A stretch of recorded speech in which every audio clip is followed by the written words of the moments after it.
With that in mind, how do I stop myself becoming prey to a predator? You stop acting like prey.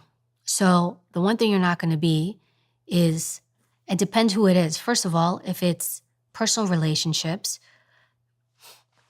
you have to set the intention of the relationship from the beginning, how you want it to go. So let's do work. Work is an easy one. I'm not there to be your friend. I can be friendly, but I'm not going to be your friend. I'm not there to be super nice to you or super sweet or super kind. Like, I can be warm, I can be respectful, I can be compassionate. I can be those things, but I got to bring the right version of me to a work environment, because then I set the tone of like, well, is Evy my friend or is Evy my boss? Like, what am I dealing with here? Like, always keep that level of professionalism. Always. And I make a point to do it, because then it just becomes really awkward if people are your friends. Can you balance a relationship like that? You just got to be really, really, really, really good. But like, don't come in and like literally like make yourself a doormat or like overextend to the point, because the more you overextend, even a good person is going to be like, oh, that's just how she is. Or that's how he is. They get used to being like that. And people like being catered to. They like feeling like they're above. And so now you create this role dynamic of, I'm subservient and you're here. So you want to make sure that no matter how excited you are to work with someone or be with someone, that you don't create this disproportionate thing. Like the seesaw. You want to keep the seesaw level. It'll go up and down, but you want to make sure that you, because you will do it. Everybody assesses everybody. Everybody sizes people up. They do it intuitively. People meet you, they size you up. Oh, he seems like this, she seems like that. She seems like she's going to be this way. Project what you want them to feel.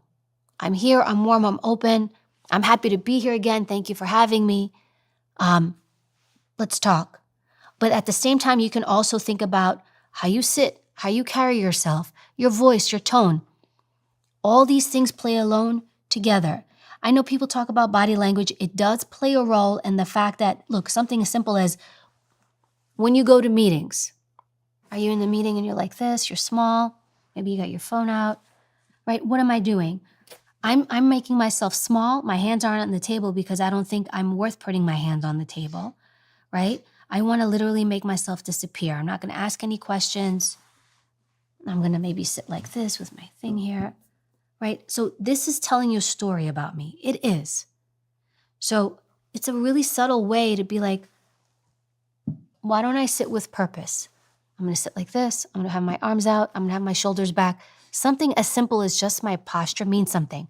There's a study actually done. New York City, they put up cameras years ago, and they started recording people walking in New York City. Then they took the footage and they played it to convicted felons in prison. And they said to them, who would you pick as prey? They all picked the same people to prey on. All the same people, just by walk. There were 3 types of walk they found out.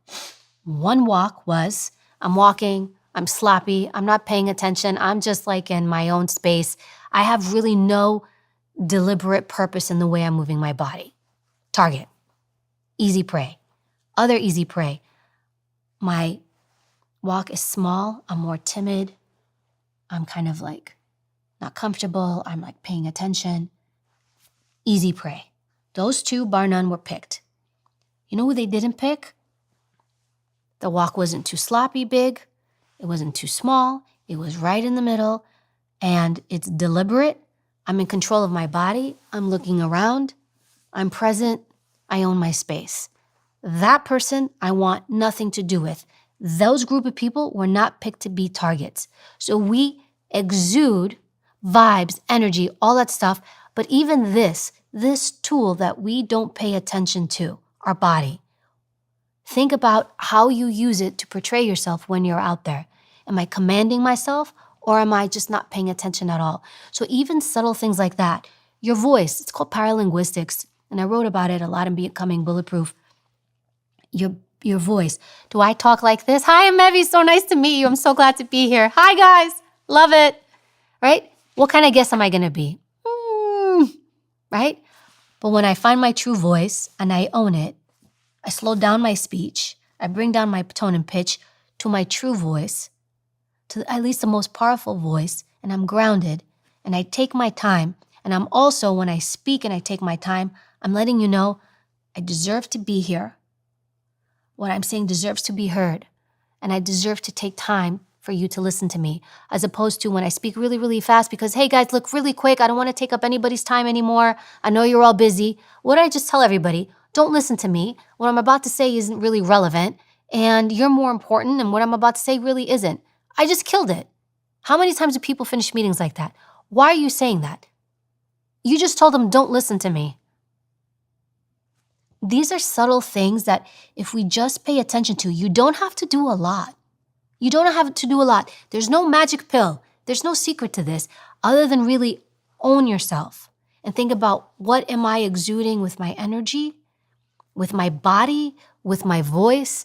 Even your voice captures like so many things. Like your voice, it's like you have to think of it like over your time in your life, your voice captures the things you've been through. Whether you were told to be quiet, be a good girl, be a good boy, don't talk loud, don't do this, don't do that.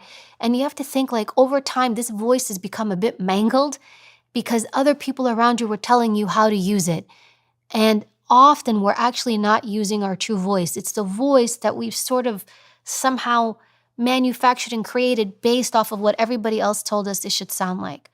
And so you want to pay attention to that. Like, how do I sound? And I even noticed when my husband pointed this out because he's kind of got the same background. He said to me once, he's like, you ever notice that when you talk to your mom, your voice goes high? And I was like, it does? He's like, yeah, it does. Because she's my mom. She's an authority. And also she has a higher voice because she talks with a very high voice. And I'm like, you're right. And so even with my daughter, because I have a little one, I try very hard to make sure that I don't do like the baby babbling voice and like the high-pitched voice, because I don't want her to grow up thinking that because she's a girl, she has to talk like this all the time. Hi, Mom! Because I want her to have a strong, commanding presence. And where's she going to learn that from? Her mom. In fact, even there are studies done that even in scenarios where a child maybe favor the opposite sex parent, they imitate the same sex parent. So my daughter, whether she likes me or not growing up, will imitate my behavior more so because I'm the one she's learning from. And so I have awareness with that.